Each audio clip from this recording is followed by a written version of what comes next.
साहब सभी भक्तों को सब्सक्राइब करें गुरु गोविंद चैनल को और प्रेस करें इस बेल आइकन को ताकि आपको मिले परमात्मा की वीडियो सबसे पहले। तो गुरु करो 10 पांचा।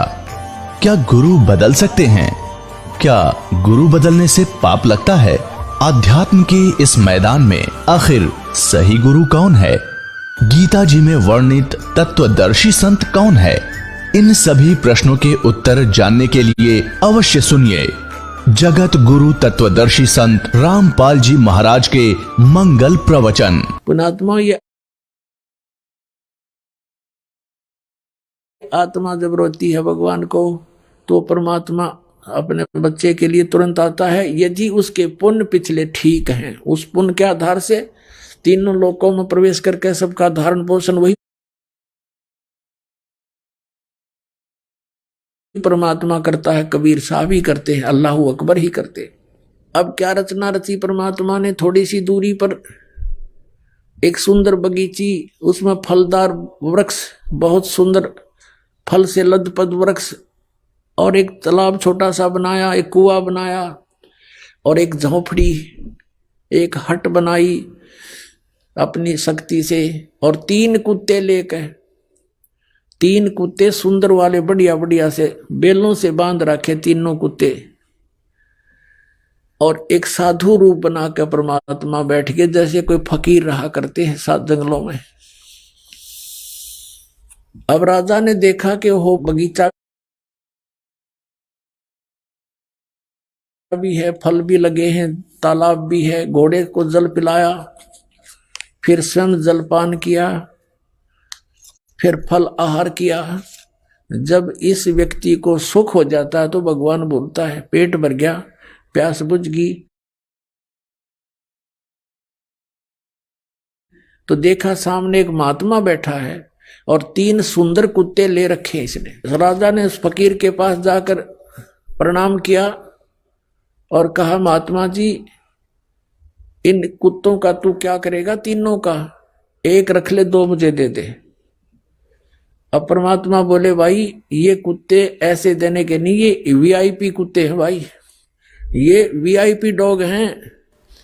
बताऊं कैसे वीआईपी हैं? ये 1 नंबर का है ना। ये तो बुलक बुखारी शहर का जो राजा है ना, उसका पिताजी है, और ये उसका दादाजी, और ये उसका परदादाजी। ये उल्लू के पट्टे राज करा करते। मैंने समझाया करता रहा, भक्ति कर लो, ये 2 दिन के राजपाट हैं, फिर कुत्ते गधे बनकर धक्के खाते फिरोगे। और अब देखो इनके सामने एक काजू किशमिश के हलवा बना के और इतनी दूरी पर रख रखा, वो खाने की चेष्टा कर रहे हैं, उन तक मुंह नहीं जाता, और परमात्मा उनके सोटे लगा रहे हैं, अब खुआऊंगा तुम्हें काजू किशमिश के हलवे, और वो चिल्ला रहे हैं। अब उसका कलेजा फिट गया, हिल गया उसका कलेजा। अब वो शतब्द हो गया। इब्राहिम सुल्तान अदम एकदम सुन्न हो गया माइंड उसका कि यो सचमुच साधु संत झूठ नहीं बोला करते। और कहने लगा, और सुन ले भाई घोड़े वाले, या खाली बेल रखी है ना, खाली बेल कुत्ते बांधने की, ये इसलिए खाली रखी है। अब वो बैठा है ना गद्दी पर, वो इब्राहिम, वो भी कुत्ता बनेगा, उसको इससे बांधूंगा, यही रोकूंगा उसको।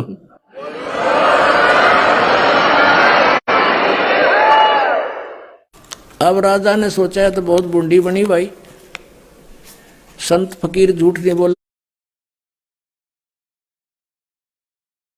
करते, और ये पिताजी माता पिता यहाँ बदे बैठे हैं, और 13 नंबर तैयार है। चरणों में गिर गया, पैर पकड़ लिए, बुरी तरह रो रहा है, बुरी तरह रो रहा है, 1 घंटा रोता रहा। और आंखें जब खुली 1 घंटे के बाद उसने देखना चाहा तो क्या देखता है? वहां ना साधु है, ना कोई बाग बगीचा, कोई तालाब है, ना कोई झोंपड़ी, ना कुत्ता है, अकेला पड़ा जंगल में रो रहा है। और देखा ऊपर, क्या ये क्या मैं स्वप्न देख रहा हूं? स्वप्न कैसे देखे? क्योंकि वहां घोड़े के पैर अभी तक गिल्ले हैं, पेट भरा हुआ है, स्वप्न भी नहीं हो सकता। उठकर चल पड़ा, बैठकर घोड़े पर वहां पर आ गया जहां उनका पड़ाव लगा हुआ था। किसी से नहीं बोला, एकदम मायूस हो गया, और संकेत से कहा, उठाओ यहां से, चलो। सबने 10 मिनट के अंदर अपना पैकिंग कर ली, चल पड़े पीछे पीछे, वापस आ गया। अब क्या बताते हैं परमात्मा, हम कारवान हो आए, मैलों पर ऊंट बताए, बोले बादशाह सुल्ताना, तुम रहते कहाँ दीवाना, दूजा कासिद गवन किया रे, डेरा महल सराय लिया रे।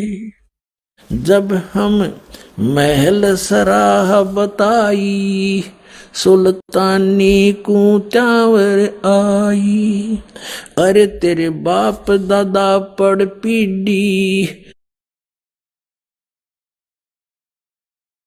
ये बसे सरा में गीदी, ऐसे ही तू चल जाई, यूं हम महल सराय बताई, अरे कोई कासिद को गैलाओ, इस पंडित खाने जाओ, उठे पादशाह सुल्ताना, वहाँ कासिद गए बिछपाना, तिज बांधी हो सेज बिछाई, तन 3 कोरडे खाई, तब आया अनहद हासा, सुल्तानी गहे खवासा, मैं एक घड़ी से जा सोई, तात मेरा यू हवाल होई, जो 100 दिवस और राता, उनका के हाल विधाता। अब क्या बता रहे परमात्मा, हम कारवान हो आए, मैला पे ऊंट बताए। हम परमात्मा खुद कहते हैं, हम सतलोक से अमरलोक से सतगुरु आए, रूप धरा करवाना, और ढूंढत ऊंट मैल पर डोले, और बुझे साहब आना। अब कहते हैं 100 चलसीधर मैं करूं पुण्यात्माओं। एक पुण्यात्मा के लिए जैसे वेद बताते हैं कि वो परमेश्वर अपने ऊपर रहता है, वहां से गति करके आता है, अच्छी आत्माओं को, दृढ़ भक्तों को उनको मिलता है, उनको उपदेश देता है, ज्ञान देता है, वो परमात्मा कबीर जी है। और किस प्रकार वो भटक रहे हैं अपनी आत्माओं के लिए। अब एक जीव को काल के जाल से हटाकर सतमार्ग पर लगाने के लिए मालिक ने कितने कष्ट उठाए पुण्यात्माओं।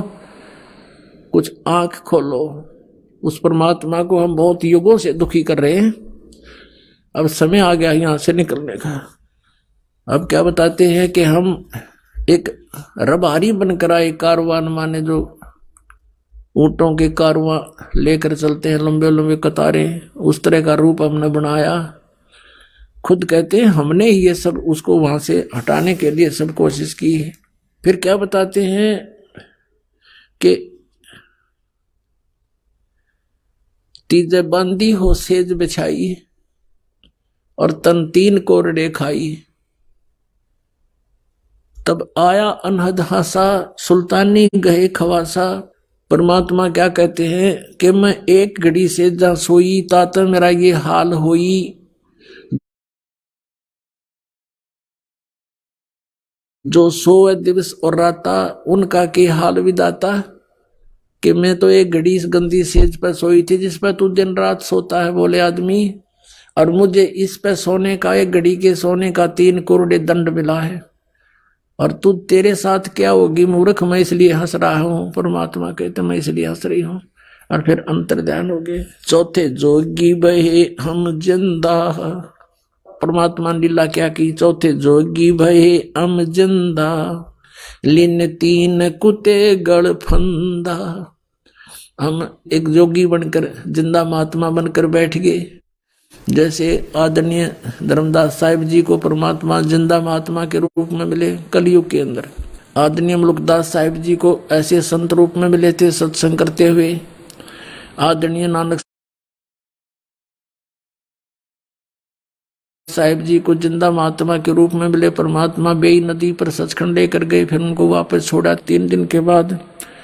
आदरणीय दादू साहिब जी को भी ऐसे जिंदा महात्मा के रूप में गांव से बाहर एक बनी में मिले, उनको भी सचखंड दिखाया। 3 दिन बेहोश रहे थे दादू साहिब जी, तीसरे दिन होश में आए थे। फिर उन्होंने कबीर साहिब की महिमा कलम तोड़ उड़ गई थी। आदरणीय गरीबदास साहिब जी को भी जिंदा महात्मा के रूप में आए थे, सचखंड लेकर गए थे, फिर वापस छोड़ा था। आदरणीय गीसादास साहिब जी को भी यही लीला की थी, उनके साथ भी सचखंड लेकर गए थे, तीसरे दिन वापस छोड़ा था। अब क्या बताते हैं, चौथे जोगी भये हम जिंदा, लिन तीन कुत्ते गल फंदा। 3 कुत्ते ले लिए और एक गल फंदा यानी गले में बांधन का रस्सा नारा रख ली चेन।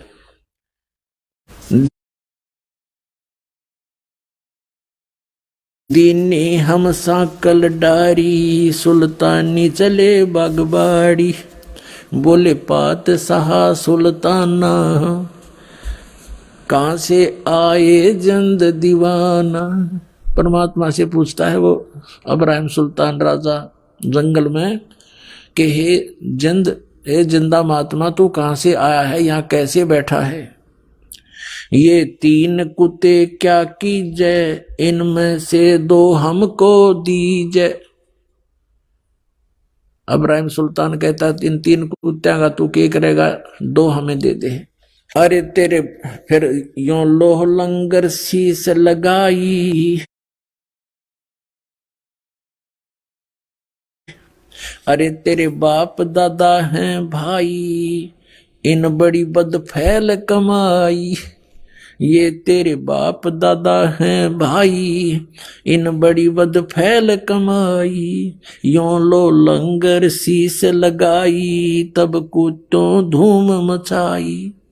अब कुत्ता ने कुटन लागे भगवान, सांकड़ गेला चैन मारे उनका बेल। अरे ये तेरे बाप दादा पड़ पीढ़ी, ये भी बसे उसी सराम गीदी, ये भी उसी सराम रहा करते जिसमें तू रह रहा है। अब तू तख्त बैठ कर भूली, तेरा मन चढ़ने को सूली। अब तू तख्त पर बैठ कर राजा बनकर भूल गया भगवान को, तेरी यह दुर्गति होगी। जोगी जिंदा गैब भयारे, हम ना कछु भेद लहारे, बोले पादशाह सुल्ताना, जहां खड़े अमीर दीवाना। ये 4 चरित्र बीते, हम ना कुछ भेद न लीते, वहां हम मारा ज्ञान गिलोला, सुल्तानी मुख न बोला। तब लगे ज्ञान के बाना, छोड़ी बेगम माल खजाना। सुल्तानी जोग लिया रे, सतगुरु उपदेश दिया रे, छोड़ा 18 लाख तुरारे, जैसे लागे माल बुरारे। छड़ा 18 लाख तुरारे, जिसे इब लग गया माल बुरारे। 18 लाख घोड़े भी त्याग दिए। अब वहां से घर पे आ गया। घर आते ही उसने क्या किया, जंगल से जब आया वापस वन से, किसी से नहीं बोला। चारों तरफ रानियों ने घेर लिया। मंत्रियों से पूछा रानियों ने क्या बात होगी, तुम तो 1 हफ्ते के लिए गए थे, आज दूसरे दिन वापस कैसे आ गए। तो मंत्रियों ने बताया कि ऐसे ऐसे एक हिरण के पीछे ये बहुत दूर तक चले गए, पता नहीं वहां इसके साथ क्या घटना घटी, किसी से नहीं बोल रहे हैं। हमें भी संकेत से कहा कि चलो यहाँ से और यहाँ आगे, अब तुम जानो, तुम्हारा काम जानो। रानी कहने लगी कि देखो जी, आप तो वैसे ही बच्चों वाली बातें करते हो, ये सब ऐसे ही होते हैं, कुछ नहीं होता है, ये भूत प्रेत होते हैं, आप ऐसा क्यों महसूस करते हो। अब राजा कहता जिसका लागे वो जाने, ये भूत है प्रेत है क्या है, पर मुझे नहीं मालूम, अब मैं यहाँ रह नहीं सकता। मन में ये सोच रहा था। रानियां कह रही थी ऐसा कुछ नहीं, आप तो वैसे ही ऐसे घबराए से रहते हो। इतने में क्या हुआ कि एक कुत्ता आ गया जिसके सिर में जख्म था, जख्म में कीड़े चल रहे थे अनगिन। और कुत्ता आकर के इतनी दूर खड़ा हो गया, सब देख रहे थे, वो बातों में लीन थे, राजा से बातें कर रहे थे। कुत्ता आ गया सामने और कहा अब्राहिम। अब सब ने देखा, कुत्ता बोला अब्राहिम मैं उस नगरी का राजा था, तुझे याद है, और एक राजा के साथ युद्ध में मारा गया था। जैसे कर्म मैंने किए देख आज भोग रहा हूं भाई।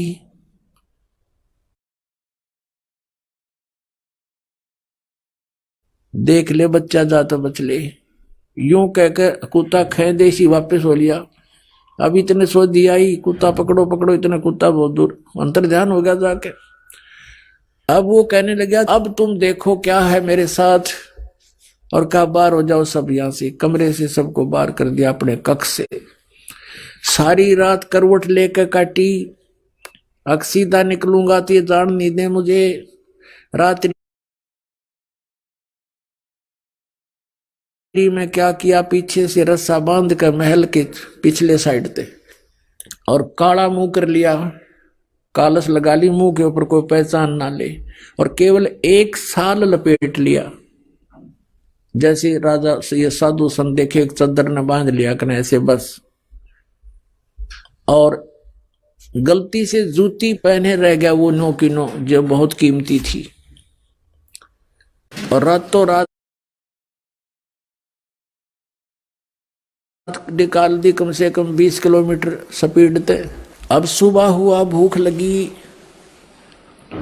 वहां एक मालन बेर बेचे थी बाग के बाहर बैठकर रास्ते में।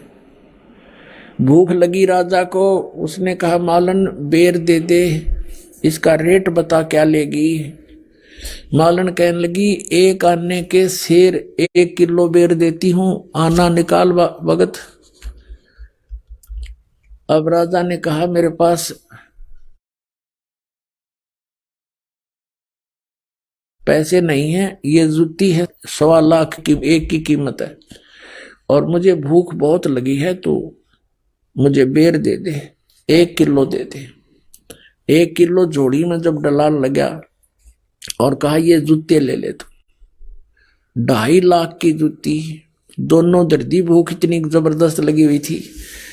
तो यहां परमात्मा कहते अन देव तू बड़ा दयालम और तेरे पलड़े तुले नी लालम। अन देव तू जगमग ज्योति, तेरे पलड़े तुले नी मोती। तो इस प्रकार कहते भूख का आगे सब ये संसारिक जो धन है ये भी व्यर्थ होता है। अब वो 2.5 लाख के जूते दर दिए नो की नो, और कहा 1 शेर बेर डाल दे। अब मालन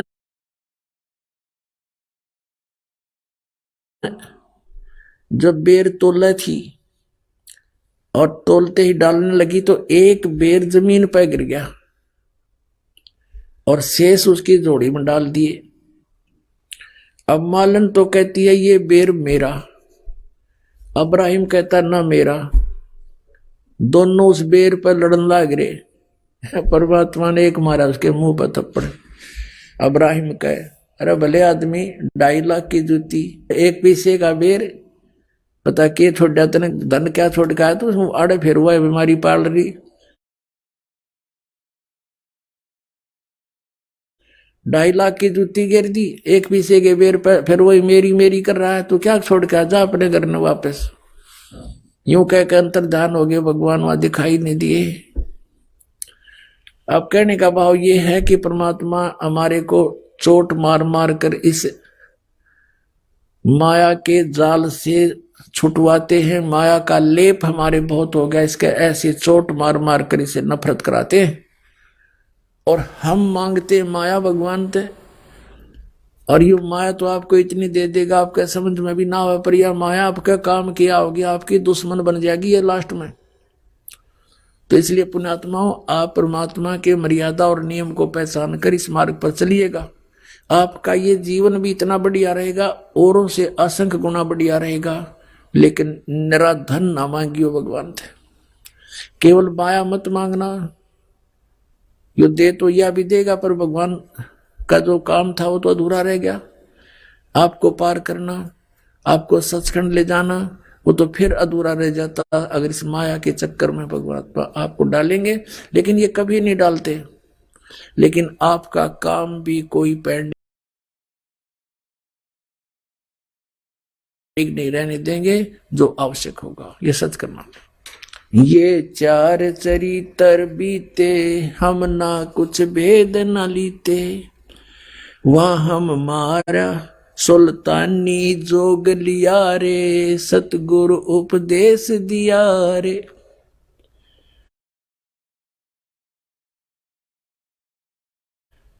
18.5 लाख तुरारे, जिसे लाग गया माल बुरारे। अब क्या बताते हैं कि जिसने 18 लाख घोड़े छोड़ दिए, त्याग दिए, और अब लग गया माल बुरारे, वो धन अब उसको दुश्मन दिखाई दे रहा अपने जीवन के लिए। छोड़े गज गए बर सब जल होड़ा, सब अब बहे बाट के रोड़ा। संग 16 सेंस सुहेली, एक से एक अधिक नवेली। छाडे हीरे हिरंबर लाला, सुल्तानी मोटे ताला। जिन लोक परगना त्याग्या, सुन शब्द अनाहद लाग्या। कपड़ पगड़ी की कोपीन बनाई, सालों की अल्फी लाई। शीश किया मुंह काला, सुल्तानी तजे बुखारा। गण गंधर्व इंद्र लर्जे, धन मात पिता जिन सिरजे। होय होय। भया सप्तपुरी पर साका, सुल्तानी मार्ग बाका।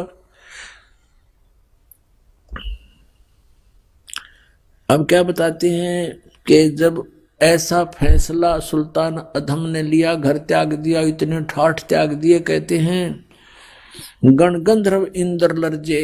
ओहो, गण गंधर्व ये जितने भी देव हैं, देव इंद्र, स्वर्ग का राजा इंद्र भी कहते हैं कांपन लग गया कि वे कमाल कर दिया इस आदमी ने, हिम्मत देख इसकी कैसे त्याग कर चल पड़ा। भया सपतपुरी पर साका, कहते हैं गण गंधर्व इंद्र लर्जे, धन मात पिता जिन सरजे। परमात्मा कहते हैं कि धन है इब्राहिम सुल्तान के माता पिता को, जिसका ऐसा लाल उत्पन्न हुआ, ऐसा पुत्र उत्पन्न हुआ। कबीर साहब कहते हैं कह तो माता भगत जने, या दाता या सूर, अन्ना तो रह ले बांझड़ी क्यों, व्यर्थ गंवावे नूर। या तो माता भगत पैदा करे, या कोई दानी यानी दाता, और या सूरवीर उत्पन्न हो। जो सूरवीर में गुण होते हैं वो अत्याचार करता नहीं, और अत्याचार सहन भी नहीं करता, दूसरों के दुख में दुखी होने वाला होता है। कोई बकवास करने वाला होता है उसके साथ वो फिर संघर्ष करता है। तो कहता है या तो माता भगत जन है, उसके साथ तो कहना है कि अरिया दाता दानी हो, धार्मिक व्यक्ति हो,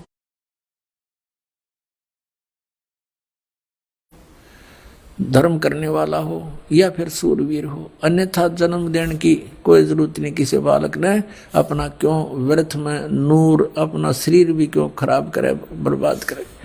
कहने का भाव ये है, कहते हैं गण गंधर्व इंद्र लर्जे, धन मात पिता जिन सरजे। कहते धन है उसके माता पिता ने जिसे जन्म हुआ ऐसे महापुरुष का।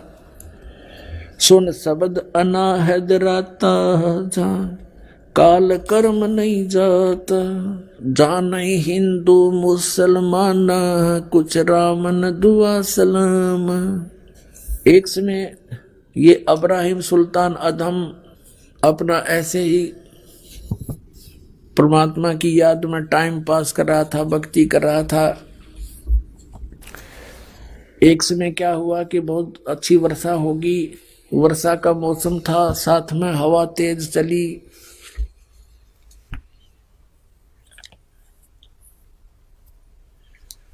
तो उसको कुछ ठंड लगी, तो उसने सोचा एक झोंपड़ी थी किसी की, उस झोंपड़ी के पीछे हवा की दूसरी साइड में, बैक साइड में बैठ गया, और हवा की आड़ में कि रात यहां काट लूं, सुबह चल पड़ूंगा।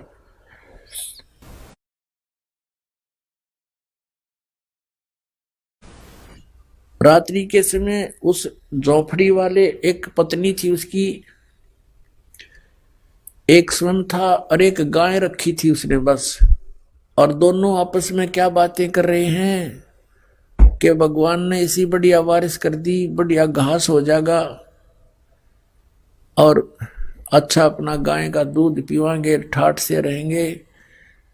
तो वो कहता है कि हमारे ऐसे ठाठ हो गए जैसे बलख बुखारा के बादशाह के भी गोना। अब वो इतना धनी व्यक्ति, इतना रईस व्यक्ति था, बलख बुखारे का बादशाह सुल्तान अदम, के उसकी चर्चा चला करती थी कि तू के नारायण बलख बुखारे का राजा है, ऐसा के धनी हो गया तू। तो इसी दृष्टिकोण से उन्होंने कहा कि इसे मौज तो बलख बुखारे के राजा की भी नहीं जैसी हमारी है, ये मन की बकवाद होती है। अब उस अब्राहिम सुल्तान ने सोचा, देख भोले आत्मा, इनके पास खक नहीं, अरिसन मौज मान रही है। क्योंकि स्वयं ज्ञान होने के बाद प्रत्येक प्राणी का ये प्रयत्न होता है कि किसी प्रकार इसकी भी आंख खोल दूं, समझा दूं। इसने भक्ति बिना कुछ नहीं, जीव कुछ भी सामान नहीं तेरे पास, मैंने सब कुछ छोड़ दिया। इसी दृष्टिकोण से सुबह हुआ तो उनके सामने झोंपड़ी के आगे खड़ा होगा, नमस्कार किया और कहा, भी तुम रात्रि में क्या बातें कर रहे थे? तो वो कहने लगे, तू कहां सुन रहा था? कि मैं तुम्हारी झोंपड़ी के पीछे बैठा था, मुझे ठंड लग रही थी। तुम क्या कह रहे थे कि ऐसे ठाठ हो गए हमारे बलख बुखारा के बादशाह के भी नहीं? अरे बोले आदमी, ये के ठाठ है भाई, परमात्मा की भक्ति करनी चाहिए। ये मनुष्य जीवन परमात्मा की भक्ति के लिए, आत्म कल्याण के लिए मिला है। और सुनो, मैं हूं बलख बुखारे का राजा और मैंने सब कुछ त्याग दिया परमात्मा पाने के लिए। अब वो क्या कहता, कर्महीन वो झोपड़ी वाला कहने लगा, प्रथम तो तू राजा नहीं हो सकता। वो कहता है कि मैं सच्ची बताता हूं, कसम है अल्लाह की, कसम है खुदा की, मैं वो अब्राहिम सुल्तान अदम हूं, मैंने राज त्याग दिया। फिर कहने लगा, प्रथम तो तू राजा नहीं हो सकता, और जब तू राजा है तो तेरे जैसा मूर्ख नहीं जो इसने धन छोड़ के आ गया, मेंटल चल यहां से। अब क्या कहता है वो राजा, क्या कहता है कि रांडी ढांडी नात ये नरकइये काग, और बलख बुखारा छोड़ दिया थी पछली लागे। अब क्या बताते हैं कि भाई इस पर तो एक या औरत नहीं छूटती, एक या गाय, रांडी ढांडी ढांडी गाय को, रांडी औरत को, हरियाणा की लैंग्वेज में भाषा में कहा परमात्मा ने, ज्ञान गरीबदास जी ने, कहते हैं रांडी ढांडी नाथ ये नर कई हैं काग, ये घने चतुर बन रहे हैं, और बलख बुखारा छोड़ दिया थी कोई पछली लाग। कहते पिछले तब से होते हैं पूर्ण हंस मुराद। क्या बताते हैं, मेरा कोई पिछला संस्कार था, मैंने इतना कुछ छोड़ दिया, इस पैया ना छूटती ना लायक। कर्महीन इंसान है ये, भक्ति नहीं करता। तो पुण्यात्मा, लागी का मार्ग और है, लग चोट काल जा करके, लागी का मार्ग और लग चोट काल जा करके, लग करके लागी का मार्ग और है, लग चोट काल जा करके, बन बीच बरतरी भूप ने एक मारा ताण निशाना, बन बीच बरतरी भूप ने एक मारा ताण निशाना, कोई घड़ी सदी थी आवन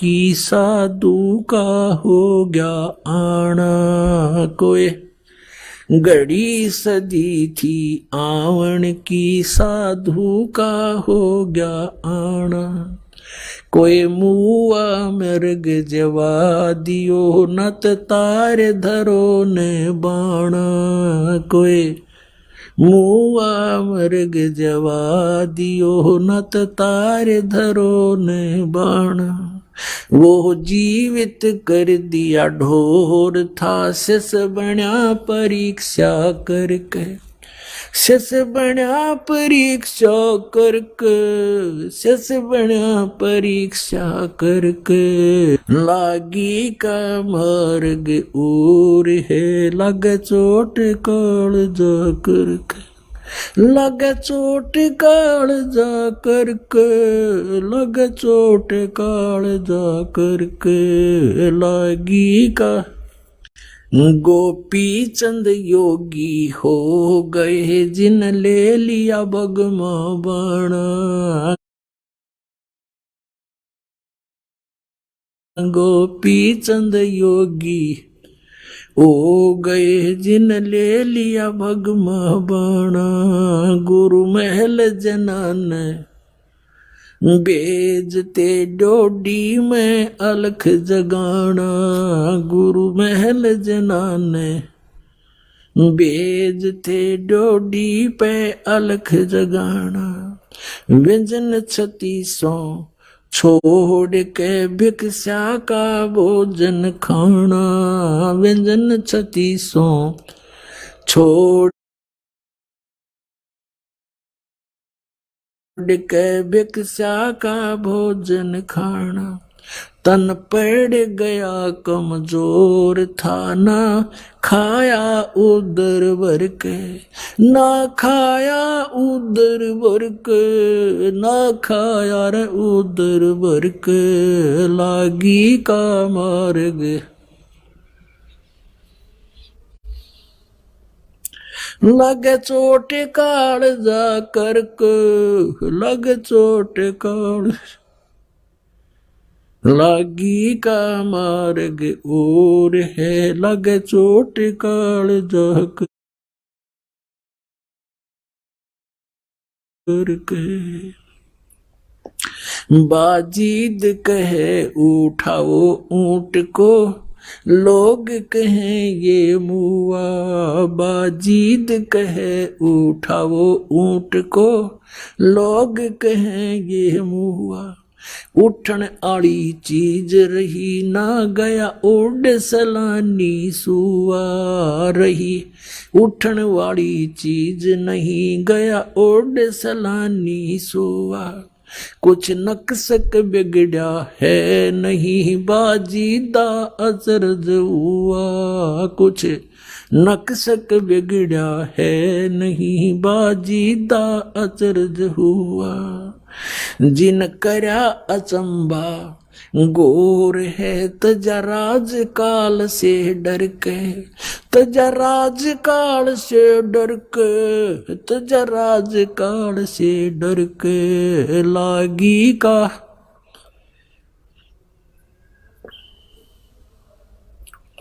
लग चोट काल जा करके, लग चोट काल जा और है, लग चोट। सुल्तानी मगन बैराग में जिन तज दिया बलख बुखारा, सुल्तानी मगन बैराग में जिन तज दिया बलख बुखारा, कदे पालकियों में चालते आज ठा लिया गोदड़वारा, कदे पालकियों में चालते आज ठा लिया गोदड़वारा, सब संगी छोड़ी रोवती रोवे था कुणबा सारा, सब संगी छोड़ी रोवती रोवे था कुणबा सारा, शोर मचारण वाह में ना देखा पीछा फिर के, ना देखा पीछा फिर के, ना देखा रे पीछा फिर के, लागी का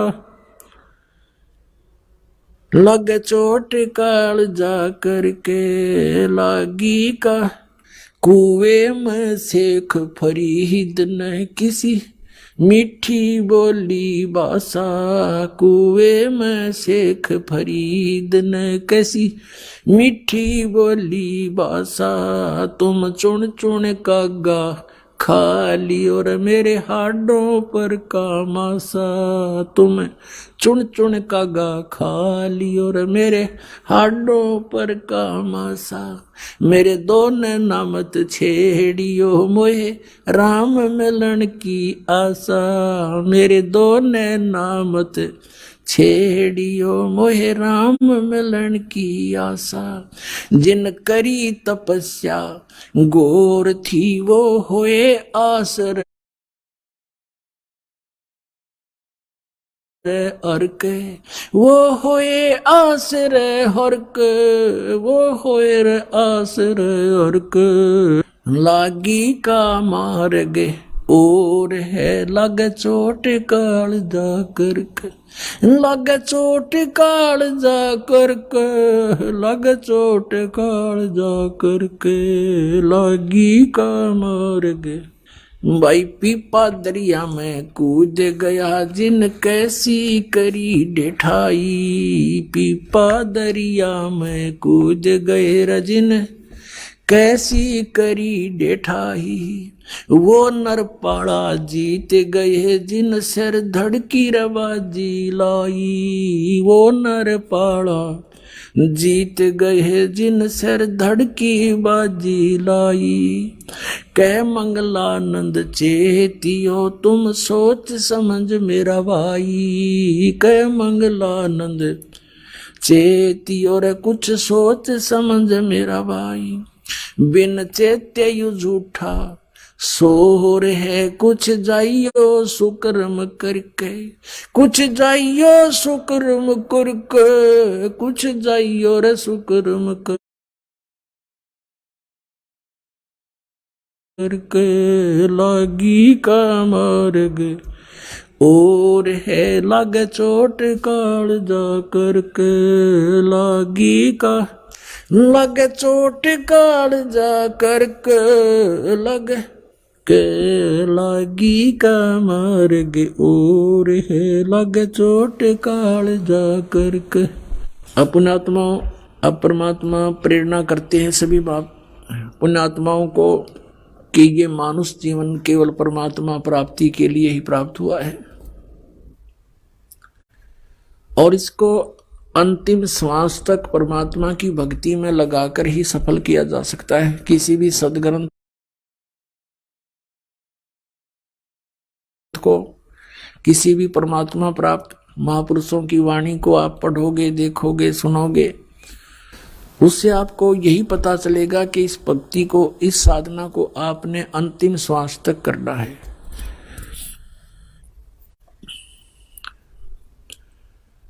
अब जैसे कल प्रसंग चल रहा है ये 3 कंसेप्ट क्लियर हुए बिना हम परमात्मा प्राप्ति नहीं कर सकते। नंबर 1 परमात्मा पहचान के कौन है वो भगवान और दूसरा ये है कि उसका कहाँ है प्रमाण जिसको आप जी परमात्मा सिद्ध करने की चेष्टा कर रहे हैं उसके प्रमाण कहाँ हैं और तीसरा समाधान समाधान भी पूरा हो फिर उसको प्रदान करने वाला अधिकारी संत हो। जैसे एक आप व्यवहारिक सांसारिक व्यवहारिक क्रियाओं में देख लीजिए जैसे कोई दूसरे देश में जाना चाहता है तो पासपोर्ट बनवाते हैं। यदि वो पासपोर्ट बनाने वाला डुप्लीकेट हो तो आपका काम तो सारा ही खराब हो गया, आपकी भी सजा, बनाने वाला तो जाना ही सजा उसको तो होनी है। तो इसी प्रकार ये अधिकारी के बिना ये मंत्र दिए हुए काम नहीं करे। नहीं तो वो महापुरुष भी पहले बता सकते थे इन मंत्रों को, उनको मालूम था कि इन काल के दूतों को ये नाम हाथ लग जाएंगे। सतनाम सतनाम सतनाम करके उसके कोड वर्ड से महापुरुषों ने डंडोरा पीट दिया। इन नकली संतों ने सतनाम सतनाम गोट लिया अब सतनाम तो वो ही है, जैसे ये तो संकेत है, सांकेतिक सच्चे नाम की तरफ, क्यों सच्चा नाम हो। अरे नकली संतों ने, पंथों ने, राधा स्वामी, धन धन सतगुरु, सच्चा सौदा सिरसा वालों ने इन सतनाम कहे ना, पता नहीं क्या वो है सतनाम। सतलोक को भी सतनाम कहते हैं, सार शब्द भी सतनाम, सतपुरुष भी सतनाम, और सत शब्द भी सतनाम, ये असली राम भी सतनाम, और सतलोक भी सतनाम। और ये एक नाम जप है वो भी सतनाम, 5 नामों में ओंकार, जो ओंकार निरंकार ज्योति निरंजन सोहम और सतनाम, इनको सतनाम का नहीं पता। परमात्मा ने यू खेल खेलना था कि नकलियां का हाथ लग गया तो नाश हो जाएगा इस बात का, ये सारे भक्त रह जाएंगे। और फिर कैसे पहचान बताते ये नकली, ये नाम गलत दे रहे हैं। अगर नाम इनके पास ये होता तो कद्दे भी ना सूतमा होया बात, क्योंकि ये कहते हैं हम भी तो वही, हमारे गुरु जी भी तो यही नाम दे रहे हैं। और अब ये स्पष्ट हो गया कि 500 नाम काल के जानो, वो 500 नाम काल के तो पुण्यात्मा, वो भगत, वो भी परमात्मा के बच्चे हैं जो नकलियां का फंस गए। अब उनके लिए ये प्रयत्न हो रहा है पुण्यात्मा जो गलत स्थान पर चले गए।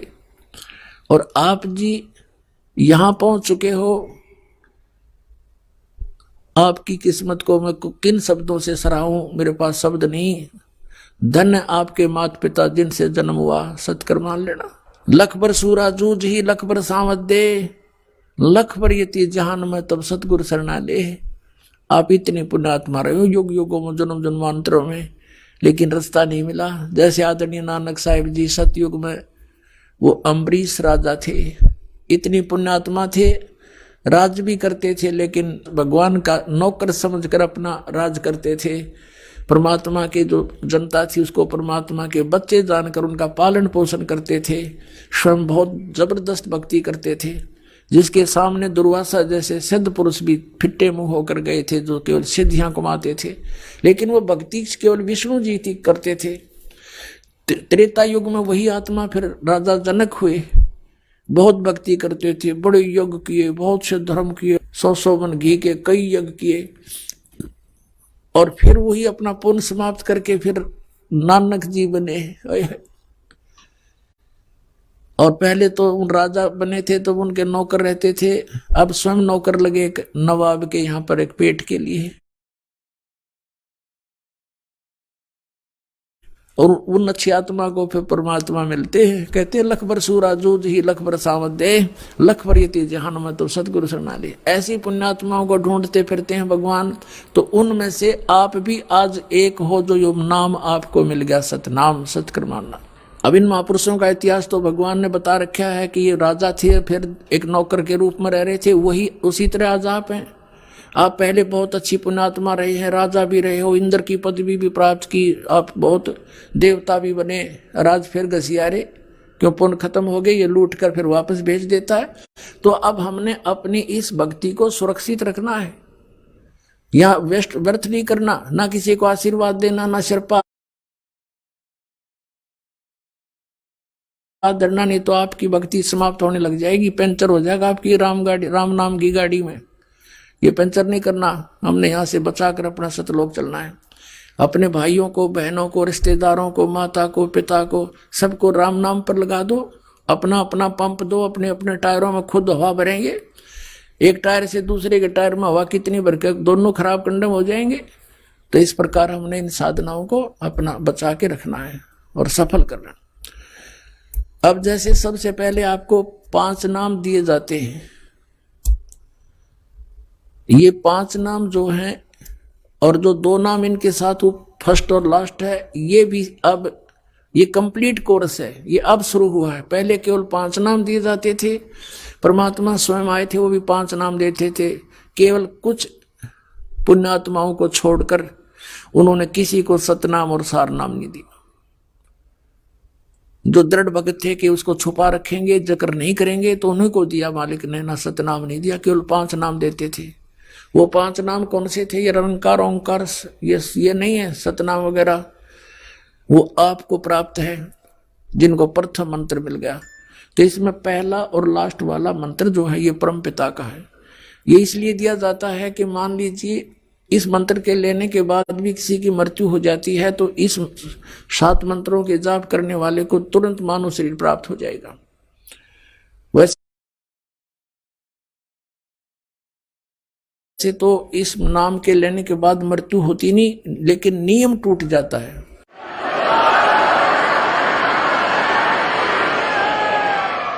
क्योंकि हम उन पुरानी मर्यादाओं में घने रंगे जा चुके हैं और हमारा समाज बहुत बड़ा है। हमारे इस मार्ग को, नियम को कोई ना कोई भंग करवा ही देता है मजबूरी के कारण, किसी लोक लाज में, तो फिर हानि हो जाती है। यदि प्रारंभ में ही दृढ़ हो जाए जैसे नानक साहिब जी की तरह, और ये जितने महापुरुष हुए उन्होंने कहा कि लोक लाज मर्याद जगत की तरण जो तोड़ बगावे, जब कोई राम भगत गत पावे। परमात्मा कहते हैं लोक लाज ना कीजिए निर्भय हो रहिए, ये मन संतों दीजिए तो गोविंद पाइए। तो इस प्रकार यदि हम दृढ़ होकर प्रारंभ में आ जाएंगे तो ये 2 मंत्रों का साथ जाप करने से काल अटैक नहीं होता और कोई ऐसी दिक्कत नहीं आती। लेकिन फिर किस कारण से मर्यादा भंग हो जाती है, नाम दोबारा जुड़ने नहीं मिलता है, उस दौरान यदि मृत्यु भी हो जाती है तो तुरंत मनुष्य जीवन मिलेगा आपको। अब ये इसलिए क्यों प्रारंभ किए और पहले क्यों नहीं किए कि पहले अगर ये 7 मंत्र दिए जाते तो मान ले तुरंत नाम मनुष्य का जीवन मिल भी जाता तो लाभ क्या होता।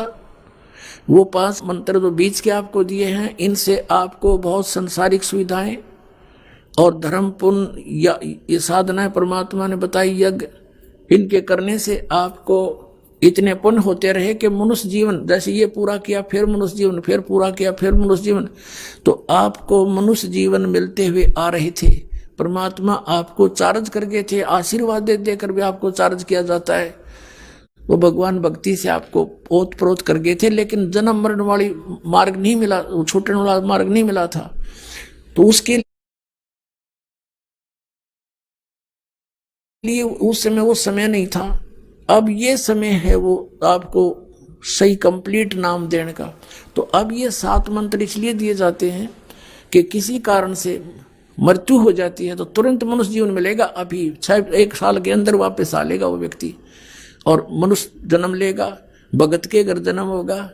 अब तो ये वो क्या करे ना, चाक चढ़ रहा है तो आगे तुरंत फिर नाम पर लग जाएंगे। और अब 1-2 जीवन में वो पुण्यात्मा पार हो जाएंगे और 2 जीवन भी नहीं लगेंगे यदि आपको विश्वास पूरा हो जाता है। परमात्मा कहते जीवन तो थोड़ा है भला जो सत सुमरण हो, लाख वर्ष का जीवन आलेख रहने को। तो ऐसा नहीं कि 2-3 जन्म अवश्य लगेंगे, नहीं, आप इसी जन्म में इन मर्यादाओं का पालन करते हुए इस ज्ञान को आधार बना के, ज्ञान के आधार से आप जी का मन यहां से कति भर जाना चाहिए इस लोक से, तो समझो आप पार होगे। आपका यहां से नफरत हो जानी चाहिए, यो के जीवन है, आज मनुष्य जीवन है, कल मृत्यु होगी, सब दरे दराया रह गया, जिसको सारी उम्र जोड़ा रखा और जिसको अपना माना, काया तेरी है नहीं, ये माया कहां से हो, नंगा आया जगत में नंगा ही तू जा, बीच में ख्वाबी ख्याल है ये मन माया भरमाया। तो जब आपको ये पक्का विश्वास हो जाएगा तो आपका मन यहां से कति भर जाएगा, पुनर्जन्म की कति इच्छा हृदय से हट जाएगी और भक्ति डट का आप कर ही रहे हो, क्योंकि इतना जबरदस्त मंत्र आपको मिल गया सत नाम का, ये 2 अक्षर का। इसकी एक श्वास की कीमत, ये श्वास उश्वास से सिमरण करना होता है प्राणों से। जैसे नानक साहिब जी ने अपनी प्राण संगली बनाई, उसको उसका नाम इसीलिए प्राण संगली रखा है कि वो श्वास के सिमरण का भेद था उसमें। और इसको ये लिखा है कि ये मेरी देह है, ये मेरे शरीर है मेरा, इसको खराब ना करना, आम आदमी को मत देना, आदर से रखना। उनका भाव ये था कि समय आने तक इन सदग्रंथों को जीवित रखना है और फिर संत आएगा, परमात्मा का दास यू भेज दिया, इनको सबको समझ के समझा के आपको कोट वर्डों को और रहस्यों को समझा कर आपको रास्ता देगा, वो धन बताएगा भगवान का, तो आपका मोक्ष हो जाएगा। जैसे ये सदग्रंथ हमारे आदरणीय हैं, इनमें खजाना भरा पड़ा है और महात्मा इसमें लिख कर चले गए कि आम आदमी के चोर उचक्के के हाथ ना लग जा, कहीं धन काट ले, चुरा ले जाता, तो इसको भेदी ही बता सकता है। जैसे श्रीमद् भगवद गीता, पवित्र वेद, पवित्र कुरान शरीफ, पवित्र बाइबल, पवित्र गुरु ग्रंथ साहिब, ये सदग्रंथ हैं। इनमें महापुरुषों ने कोड वर्डों में खजाने भर रखे और ये आम व्यक्ति या इसको उनका अनुयायी नहीं समझ सकता। जैसे एक सेठ मर गया, उसकी मृत्यु होगी और उसने अपनी बही में, डायरी में लिख रखा था, जहां उसने धन दाब रखा था, उसमें लिख रखा था कि चांदनी 14 रात्रि के 12 बजे मंदिर के गुम्बद में इतने किलो चांदी, इतने तोड़े सोना, इतने रुपये दबा रखे हैं। उसमें क्या था कि उस सेठ के आंगन में, प्रांगण में एक मंदिर था, अपना ही बनाया हुआ था उसका। वहां इस करके उस मंदिर का भी जिक्र किया उसने। उसकी मृत्यु के बाद उनके पुत्रों ने पिता के लिखे हुए लेख पैड को, डायरी को पढ़ा। उन्होंने उसके आधार से जैसा उन्होंने सोचा समझा, उसको गुम्बद फोड़ दिया मंदिर का। वो गुम्बद फोड़ देने से उसमें कुछ नहीं मिला। उन्होंने सोचा पिताजी ने तो बहुत गलत लिख दिया, कहाँ लिख गए, संकेत गलत दे दिया, हाय धन मिला नहीं, लुट गए, पिट गए, बुरा हाल हो गया।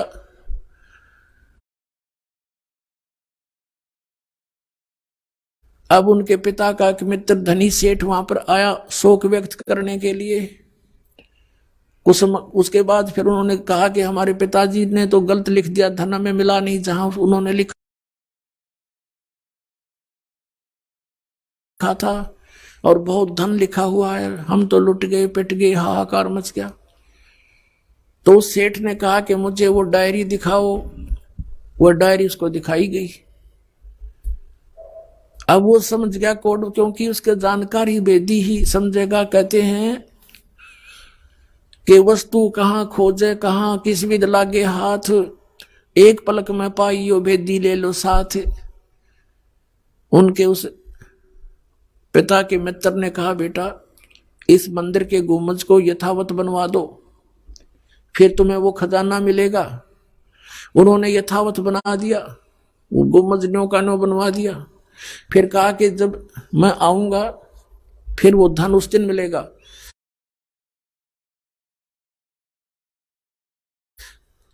अगली 14 चांदनी 14 को, यानी शुक्ल पक्ष की 14 के दिन वहां पहुंच गया सामने। और रात्रि के 12 बजे जहां उस मंदिर के गुम्बद की छाया उनके आंगन में थी, चांद की रोशनी में, वहां निशान लगा। सेठ ने कहा बेटा यहाँ खोदो। वहां खोदा तो ज्यों का त्यों पा गया। तो पुण्यात्मा, ये सदग्रंथ गुरु ग्रंथ साहिब, गीता जी और ये वेद और पुराण कुरान, ये आप अनुयायियों के समझ में नहीं आ सकता। आप तो बालक हो,